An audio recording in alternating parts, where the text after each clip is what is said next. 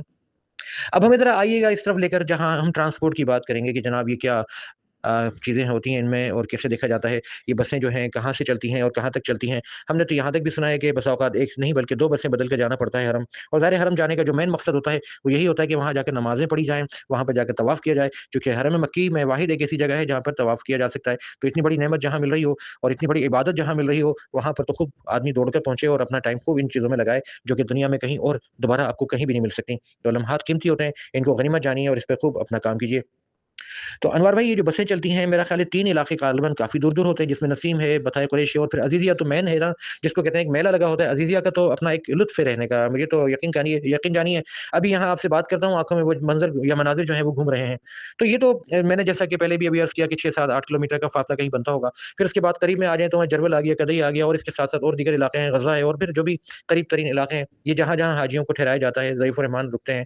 تو یہ عازمین حج عازمات حج ان کی کیا ترتیب ہوتی ہوگی یہاں سے وہاں لے جانے کے لیے؟ یہ بسیں ایئر کنڈیشن ہوتی ہیں، اپنے وقت پہ چلتی ہیں، اور ذرا اس پر ہمیں تھوڑا سا ہماری مدد فرمائیے، اس پر ذرا روشنی ڈالیے. جزاک اللہ. سر اس مرتبہ بھی حکومت پاکستان نے عزیزیہ میں، ڈسٹرکٹ نسیم میں اور ڈسٹرکٹ بتا قریش میں پاکستان اور حرم کے نزدیک 2 سیکٹرز لیے، تو وہاں پاکستانی حجاج کو ٹھہرانے کے انتظامات کیے گئے. بلڈنگس بہت شاندار ہیں. لازم بات ہے حجاج کا بنیادی جو مقصد ہے حرم کعبہ کی زیارت کرنا اور وہاں پہ نمازیں ادا کرنا، وقت پہ نمازیں ادا کرنا. تو یہ تمام جو علاقے میں نے آپ کو بتائے ہیں، ڈسٹرکٹ بتا کرے، ڈسٹرکٹ عزیزیہ یا ڈسٹرکٹ نسیم، ان کا جو کم از کم جو فاصلہ یا زیادہ سے زیادہ فاصلہ حرم سے 8 کلومیٹر ہے. جبکہ آپ ریہ بخش، مسئلہ، جرول اور نزئی کا جو علاقہ ہے کم سے کم 2.5 کلومیٹر سے لے کے 4 کلومیٹر تک بنتا ہے. پیدل چلنا بہت مشکل ہے، 8 کلومیٹر جانا، 8 کلومیٹر آنا. تو اسی حوالے سے حکومت پاکستان نے حجاج کی سہولت کے لیے سلاٹ ٹرانسپورٹیشن کا ایک بہترین نظام وہاں پہ رائج کیا ہوا ہے.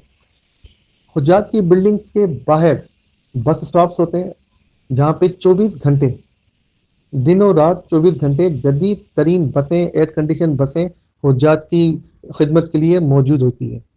میں دہراتا ہوں، حجاج کی بلڈنگ سے باہر بس اسٹاپس ہوں گے جہاں پہ ان کی سیکٹر کی اپنی بلڈنگ کی گاڑی کھڑی ہوگی، جدید ترین ایئر کنڈیشن گاڑی جو کہ 24 گھنٹے دن و رات حجاج کو حرم سے بلڈنگ اور بلڈنگ سے حرم پہنچانے کی ذمہ داری ہے. اب آتے ہیں سر ڈراپ پوائنٹ کون کون سے. لیکن لاسٹ ایئر ہمارے پاس جمرات تھا، وہ ڈبل سیگمنٹ میں تھا، ادئی ڈبل سیگمنٹ تھا، اور باقی جربل و غزہ یہ سنگل سیگمنٹ تھا. اس مرتبہ اچھا ڈبل سیگمنٹ سنگل سیگمنٹ ہوتے گئے ہیں. ہم سنگل سیگمنٹ میں ڈائریکٹلی حرم کے قریب حجاج کو ان کی بلڈنگ سے اتارتے ہیں. ڈبل سیگمنٹ میں کیا ہوتا ہے کہ پہلے ہم مین ڈراپ پوائنٹ پہ پہنچتے ہیں، وہاں حجاج اترتے ہیں اور 50 یا 100 میٹر پہ شٹل سروس کھڑی ہوتی ہے. شٹل میں بیٹھیں گے، آگے حجیات کدئی یا غزہ جا کے اتریں گے. تو اس طرح کے معاملات ہیں. تو اس مرتبہ بھی ایسے رکھا ہے. ڈبل سیگمنٹ غالباً 3 ہے جس میں جمرات پلس غزہ، مسکوتہ پلس حجیات، کدئی پلس کلاک ٹاور پارکنگ. یہ ڈبل سیگمنٹ ہے. سنگل سیگمنٹ میں اگر آتے ہیں آپ جرول لے گا عبداللہ ایکسٹینشن والی سائٹ پہ. جی، بڑی خوبصورتی کے ساتھ آپ نے چیزوں کو سمجھایا، اور میں آپ کی انتہائی مکمل معلومات کے سامنے ایک اپنی حقیر سی تجویز پیش کرنا چاہوں گا عازمین حج اور عازمات حج کو جو یہاں سے جائیں گے اور جو جا رہے ہوں گے اور جن کو جانا ہوگا انشاءاللہ العزیز، کہ دیکھیے یہ ٹرانسپورٹ جو ہے یہ سعودی جن کو کہنا چاہیے تعلیمات ان کے حساب سے چلتی ہے، کبھی بند بھی کر دی جاتی ہے، حج کے کچھ دنوں میں یہ بند بھی رہتی ہے، اور اس کے علاوہ جمعے کے دن ٹرانسپورٹ کبھی جلدی کھول دی جاتی ہے، کبھی جلدی بند کر دی جاتی ہے۔ اسی طرح سے جمعے کے دن آپ کو خاصی پریشانی ہو سکتی ہے اگر آپ دیر سے نکلیں گے، اور ہاں اس کے ساتھ ساتھ جب حج کے دن قریب آتے ہیں تو اس وقت بھی ٹرانسپورٹ جو ہے آپ جلدی نکلتے ہیں تبھی حرم کے اندر تک نہیں پہنچ پاتے ہیں۔ تو یہ تمام معاملات کہ اگر آپ جمعے کو باہر کھڑے ہوئے ہیں اور ابھی تک ٹرانسپورٹ نہیں آئی اور آپ کو لگتا ہے کہ جی وقت نکل جائے گا، حرم میں راستے جانے کے بند ہو جائیں گے، اور آپ وہ معاونین سے الجھ پڑتے ہیں کہ تم لوگ اس کے ذمہ دار ہو اور تم لوگوں نے کیوں یہ بسیں نہیں منگوائیں، تو خیال رکھیے گا کہ اس میں ان کا کوئی قصور نہیں ہے۔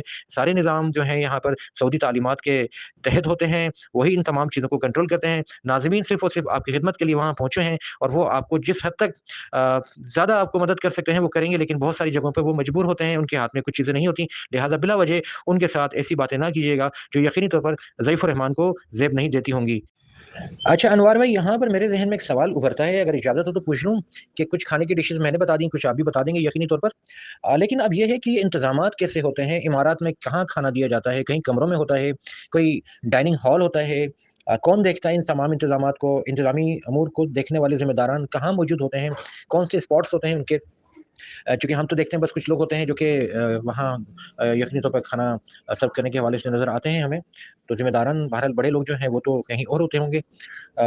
یہ بھی بتائیے گا کہ جو دوپہر کا کھانا ہے، پھر اس کے بعد صبح کا ناشتہ ہے، اور پھر رات کا کھانا ہے، کیا ان کے کوئی اوقات کار بھی ہوتے ہیں ان کے تحت یہ دیا جاتا ہے؟ پھر یہ کہ اگر کوئی لیٹ ہو جائے کسی وجہ سے بھی، ظاہر ہے لوگ عبادات کرنے کے لیے گئے ہوئے ہیں، کوئی حرم گیا ہے، آتے آتے وقت لگ گیا اس کو، تو اب اس کو کھانا کیسے ملے گا؟ تو ذرا ہمیں یہ بتائیے گا۔ اور یہ ہاں کہ کھانے کا جو معیار ہوتا ہے، مجھے امید یہ ہے کہ یقینی طور پر بہت اچھا اور تازہ سا کھانا ہوتا ہوگا، فریش قسم کی چکن اور یہ اس قسم کی چیزیں منگوائی جاتی ہوں گی۔ میں بس آپ سے سننا چاہتا ہوں، اگر آپ بتا سکیں تو۔ سر جس طرح میں نے پہلے بتایا کہ حج کے دوران حجاج کرام کے قیام کا دورانیہ مکہ میں بنسبت مدینہ زیادہ ہوتا ہے، یہاں تقریباً 28 سے 30 دن ملتے ہیں، اس لیے ان کی سہولت و صحت کو مد نظر رکھتے ہوئے کھانے کے باقاعدہ منظم اور بہترین انتظامات کیے جاتے ہیں۔ اچھا، مکہ مکرمہ میں عموماً رہائش کے لیے بڑی بڑی عمارتیں حاصل کی جاتی ہیں، جبکہ مدینہ منورہ میں جس طرح میں نے پہلے بتایا کہ ہوٹلز انگیج کیے جاتے ہیں۔ مکہ کی عمارتوں میں مخصوص جگہ کو ڈائننگ ایریا یا میس کے طور پر ترتیب دیا جاتا ہے، جہاں بیک وقت تقریباً 400 سے 1800 افراد تک کھانا کھا سکتے ہیں۔ یہ گنجائش عمارت کے سائز اور سہولیات پر منحصر ہوتی ہے۔ حکومت پاکستان کی جانب سے کھانے کے انتظامات نہایت منظم انداز میں کیے جاتے ہیں، اس لیے پورے نظام کی نگرانی پاکستان حج مشن کے چیف فوڈ کوآرڈینیٹر کرتے ہیں، جن کے تحت ہر سیکٹر میں ایک فوڈ کوآرڈینیٹر اور اس کے ماتحت اس کی ٹیم ہوتی ہے۔ ان ٹیموں کی ذمہ داری یہ ہوتی ہے کہ وہ کیٹرنگ کمپنی کے کچن میں موجود رہ کر کھانے کی تیاری کے تمام مراحل کی نگرانی خود کریں، تاکہ معیار اور صفائی کا خاص اس پہ کمپرومائز نہ ہو سکے اور ان کا خاص خیال رکھا جائے۔ اس مقصد کے لیے ٹیم کے ارکان 24 گھنٹے مختلف شفٹ میں ڈیوٹی انجام دیتے ہیں۔ اچھا، روزانہ 3 اوقات میں کھانا فراہم کیا جاتا ہے۔ ناشتے کا جو ٹائم ہے صبح تقریباً 6:30 سے 8:30 ہوگا۔ اسی طرح لنچ کا ٹائم جو ہے دوپہر نماز کے بعد تقریباً 1 بجے سے 3 بجے تک ہوگا، اور اسی طرح رات کا جو ہمارا جو ڈنر ہے، ڈنر ٹائم 9 سے 11 11:30 ہوتا ہے۔ اچھا، سم ٹائم ایسا ہوتا ہے کہ حاجی دیر سے آتا ہے، تو اس کے لیے خواہ وہ ناشتہ ہو، لنچ ہو یا ڈنر ہو، حجاج اس میں سیکٹر انتظامیہ اور فوڈ انتظامیہ لنچ باکسز تیار کروا کے سائٹ پر رکھوا دیتی ہے کہ حاجی آئیں اپنا کھانا ساتھ لے جائیں جو لیٹ آتے ہیں۔ تو اچھا، کھانے کا جو معیار ہے بہت ہائی رکھا جاتا ہے، ہائیجینک ہوتا ہے، میل بہت شاندار ہوتا ہے، جو مٹن ہو یا گائے کا گوشت ہو یا چکن ہو، اس پہ کمپرومائز نہیں کرتے، اسٹینڈرڈ پہ بالکل فریش لاتے ہیں۔ اور صبح ناشتے میں جو آپ کو چیزیں دی جاتی ہیں، اس میں انڈا گھٹالا بھی ہوتا ہے، اس میں چنے، لاہوری چنے ہوتے ہیں، اس میں سم ٹائم قیمہ ہوتا ہے، اس میں آپ کو حلیم بھی مل سکتا ہے، روٹی ہوتی ہے، خبز ہوتا ہے، چائے ہوتی ہے۔ حاجی جتنی دفعہ لینا چاہے وہ دیں گے آپ کو کیٹرنگ اسٹاف۔ اسی طرح لنچ میں آتے ہیں تو بریانی ہوتی ہے، پلاؤ ہوتا ہے، اچاری گوشت ہے، مٹن کڑھائی ہے، چکن کڑھائی ہے، اور سبزیاں ہیں مشکلہ، مکس سبزی ہے، دال ہے، دال کدو گوشت ہے یا کدو چنے کی دال ہے۔ یہ بہت ساری چیزیں۔ دوپہر میں ہی آپ کو دہی بھی سرو کیا جاتا ہے آلٹرنیٹ ڈے میں، ایک دن آپ کو دہی دیں گے، ایک دن آپ کو پھل دیں گے، اس کے ساتھ جوس ہوگا، پانی کی بوتل ہوتی ہے 250 ml کی، وہ آپ کو ملے گی۔ ڈنر پہ آتے ہیں تو ڈنر بھی اسی طرح ہے، اس میں حلیم بھی ہوتا ہے، اس میں قورمہ بھی ہوتا ہے، اس میں نہاری بھی ہوتی ہے، اس میں سبزی بھی ہوتی ہے، اس میں دال بھی ہوتا ہے، اس میں پلاؤ، بریانی، مٹن، اچاری گوشت، چکن اچاری گوشت، مطلب وغیرہ، بہت لمبی لسٹ ہے یہ. اور لیکن رات میں ایک ایڈیشن کیا جاتا ہے، اس میں میٹھا سرو کیا جاتا ہے. اس میں سویاں بھی ہو سکتی ہیں، کسٹرڈ بھی ہو سکتا ہے، کھیر بھی ہو سکتی ہے، حلوہ بھی ہوتا ہے، اور ساتھ میں گرین ٹی بھی سرو کی جاتی ہے. تو یہ حکومت پاکستان حج مشن کی پرائرٹی ہوتی ہے کہ حاجیوں کو فریش کھانا ملے. کھانا بچ جاتا ہے وہ پھینک دیا جاتا ہے، اگلی دفعہ وہ سرو نہیں کرتے. میز صاف ستھری رکھی جاتی ہے، اس کا سب سے پہلا یہی خیال رکھا جاتا ہے حاجی صاحب ایک بہترین ماحول میں آ کے کھانا کھا سکیں.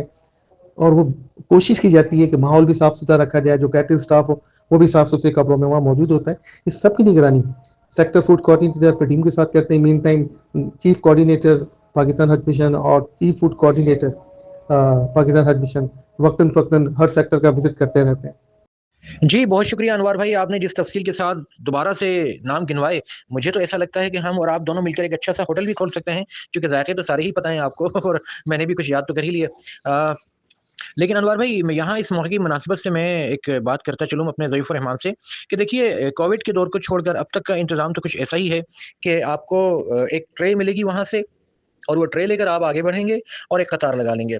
سب سے آگے جو شخص چل رہا ہوگا وہ وہاں سے پہلے آگے بڑھے گا، وہاں سے ایک پانی کی بوتل اٹھائے گا، پھر آگے اس کو کوئی سیب یا مالٹا یا کیلا وغیرہ دیا جائے گا، جو کہ یقینی طور پر وہاں پر معاونین ہوتے ہیں، کچن کو دیکھنے والے ہوتے ہیں، باوردی ہوتے ہیں. پھر آگے چلیں گے تو کوئی آپ کو سالن نکال کے اس ٹرے میں رکھ دے گا، پھر آگے بڑھیں گے تو کوئی اس میں روٹی رکھ دے گا، اور اس طرح سے آپ آگے چلتے چلتے ایک چینل کے تحت اپنی میز پر جا کر اپنی کرسی پہ بیٹھ کر یہ کھانا جو ہے تناول فرمائیں گے. اب یہاں ایسا ہے کہ آپ یہ بھی کہہ سکتے ہیں کہ جی ہم 2 افراد ہیں یا 3 افراد ہیں، وہ بنا کسی تحقیق کے آپ کو 2 یا 3 افراد کا کھانا نکال کے دے دیں گے. آپ بعد میں بھی لے سکتے ہیں، لیکن ضرورت پڑتی نہیں ہے، چونکہ ماشاءاللہ خاصی مقدار میں وہ یہ سب کچھ دیتے ہیں. اب ہوتا یہاں پر کچھ یوں ہے کہ خواتین بھی وہیں چلی جاتی ہیں جہاں مرد افراد ہوتے ہیں، تو ظاہر سی بات ہے مرد حضرات کے ساتھ خواتین کا لگنا، اور وہ بھی حج کے موقع پر بہت سے لوگوں کو گراں گزرتا ہے. اور ہلکی ہلکی دبی آوازوں سے کہا جاتا ہے کہ بھئی خواتین وہاں چلی جائیں یا یہاں آ جائیں، لیکن ایسا ہوتا نہیں ہے. مرد حضرات بھی کچھ خواتین کو آگے بڑھا دیتے ہیں کہ چلیے لیڈیز فرسٹ کے اصول پر ان کو جلدی نمبر مل جائے گا. تو ان چیزوں سے بھی اجتناب کرنا ہے آپ نے. ایک اہم ترین بات یہ ہے کہ لوگ ان ٹریز پر جو کھانا لے کر جاتے ہیں اس کے بعد کبھی کوئی اپنے کمرے میں لے جاتا ہے، کبھی لفٹ سے گزر رہا ہوتا ہے تو لفٹ کے اندر وہ سالن گر جاتا ہے، کبھی وہاں اپنے کمرے میں ٹرے رکھ کے بھول جاتے ہیں یا واپس لا کر نہیں رکھتے. تو پھر ضعیف الرحمان بیچارے اور وہ جو معاونین ہیں وہ کھانے کے وقت جب افراد کی زیادہ تعداد ہوتی ہے تو یہ ٹرے ڈھونڈتے ہوئے نظر آتے ہیں، جو کہ پھر مل نہیں پا رہی ہوتی. پھر ہوتا یہ کہ مجھ جیسا کوئی شخص وہاں جا کر کھڑا ہو جاتا ہے جہاں پر انوار بھائی کھانا کھا رہے ہوتے ہیں، اور میں ان سے درخواست کر دیتا ہوں کہ انوار بھائی جب آپ کھا چکے تو یہ ٹرے مجھے دے دیجیے گا، پھر میں اپنا کھانا کھاؤں گا. تو اس پریشانی سے بچنے کے لیے بہترین حل یہ ہے کہ ہم ایک دوسرے کے ساتھ تعاون کریں اور چیزوں کو جو ہے اپنے اسلوب کے ساتھ لے کے چلیں، تاکہ سب کے لیے سہولت رہے. خواتین کی قطار الگ لگے، حضرات کی الگ لگے، خواتین ایک کونے میں بیٹھ کر کھانا کھائیں، مرد دوسرے کونے میں بیٹھ کر کھانا کھائیں، تاکہ ایک خواتین اور مرد کا احترام اور پردہ بھی اپنی جگہ پر رہے اور یقینی طور پر سہولت بھی بہتر رہے. اچھا انوار بھائی، بس آخر میں آپ سے آخری سوال پوچھنا چاہوں گا، اور وہ یہ کہ ظاہر ہے ہم نے قیام کی بات بھی کر لی، ہم نے طعام کی بات بھی کر لی، ہم نے ٹرانسپورٹ کی بھی بات کر لی، کھانے کے لیے ڈائننگ ہال کی بھی بات ہو گئی، لفٹ پر بات تھوڑی سی رہ گئی. تو اس کو بتا دیا جاتا ہے کہ بھائی لفٹ جو ہے اس میں ایک مقررہ تعداد میں لوگ سفر کرتے ہیں، تو برائے مہربانی اس سے زیادہ لوگ نہ جائیں، اس سے باہر آ جائیں، اور ایک دوسرے سے لڑیں بھی نہیں، چونکہ حج کے موقع پر آپس میں لڑنا اور الجھنا ظاہر ہے کوئی اچھی بات تو نہیں ہے. اور نماز کے اوقات سے کچھ پہلے اتر جائے کیجیے، چونکہ نماز کے اوقات میں کافی رش ہو جاتا ہے، کھانے کے اوقات میں کافی رش ہوتا ہے لفٹ میں. اس وقت معاونین بیچارے کہتے رہ جاتے ہیں، لوگ بائی پاس کرتے ہوئے لفٹ کو اوپر نیچے بکاتے ہیں، اور بیچ والی فلور والے جو ہیں وہ دیکھتے رہتے ہیں کہ لفٹ رکی نہیں اور آگے بڑھ گئی. تو ان سب چیزوں کے حوالے سے بھی آپ خوب سیکھ کر جائیے. تو اب ایک بات انوار بھائی جو پوچھنی ہے مجھے وہ یہ کہ کیا کوئی ایسا ہی جگہ بھی ہوتی ہے جو عارضی طور پر عبادت گاہ، یعنی جس کو کہنا چاہیے ایسا ہال وغیرہ جس میں جا کے نماز وغیرہ پڑھی جائے، وہاں کچھ اس قسم کا انتظام ہو؟ تو ذرا اس پر مختصر سا بتا کر آپ ہمیں انفارم کریں گے تو انشاءاللہ پھر یہ پروگرام ہم اپنا مکمل کیے لیتے ہیں. اور ہاں، چلتے چلتے ایک چھوٹی سی بات اور مختصراً عرض کر دیجیے گا کہ کیا وہاں بیٹھ کر ہم فکری نشست لگا سکتے ہیں جس پر کسی کو کوئی اعتراض نہ ہو؟ جی اسد بھائی، آپ نے سوال بہت جو کیا ہے بہت اہمیت کا حامل ہے.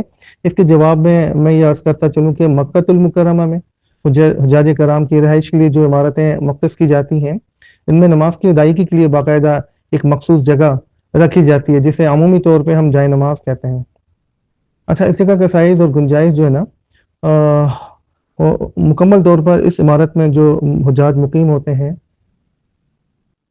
تو ان کی تعداد کے مطابق طے کی جاتی ہے. مثلا بالفرض یوں سمجھیں کہ اگر کسی عمارت میں 1200-1300 حاجی ہیں تو اس کے لیے بیسمنٹ یا کسی کشادہ حصے میں وسیع جگہ کا نماز کا انتظام کیا جاتا ہے، جبکہ اگر کسی بلڈنگ میں 300 یا 400 حجاج ہیں تو اسی تناسب سے مناسب جگہ فراہم کی جاتی ہے تاکہ سب حجاج بآسانی بروقت عبادت اور نماز ادا کر سکیں.